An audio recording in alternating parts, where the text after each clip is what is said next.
Hello বন্ধুরা, আমি ঝন্টু মিস্ত্রি। কালকে একটা লোক আমার যে কাজ করার লোক সে পালিয়ে যায়। সেই লোকটার নাম হলো মজিবর। লোকটা দেখতে পেয়েছেন, এই লোকটা কাজে আসার আগে তার বাড়িতে যাই। বাড়িতে যাওয়ার পরে বিস্তারিত আলাপ করি, তাকে জিজ্ঞেস করে তুমি কাজ করতে পারবা কি না। তো তখন সে বলে না, আমি অনেক জায়গায় কাজ করেছি। তো কালকে তার জ্বরের বাহানা করে এইখান থেকে সে কী নিয়ে পালিয়ে যায় সেটা আমরা বলতে পারবো না, কিন্তু কেন যে পালিয়ে গেল। আর আমাদের কাছে অ্যাডভান্স নেওয়া আছে, আমরা মালিকের কাছে অ্যাডভান্স নিয়েছি, আমাদের এখানে ফাঁসে যাওয়া আছে।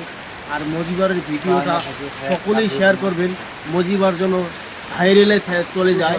মানে এই যে এই চোরের মতো বুদ্ধি, বদমাশি বুদ্ধিগুলা থেকে ভারতবর্ষ যেন মুক্তি পায়, তার জন্যই আমার ভিডিও বানানো। অবশ্যই বন্ধুরা, আমি ঝন্টু মিস্ত্রি, তোমাদের ভালো কিছু শেখার জন্য এর ভিডিও সম্পূর্ণ আমি বানিয়ে দেবো।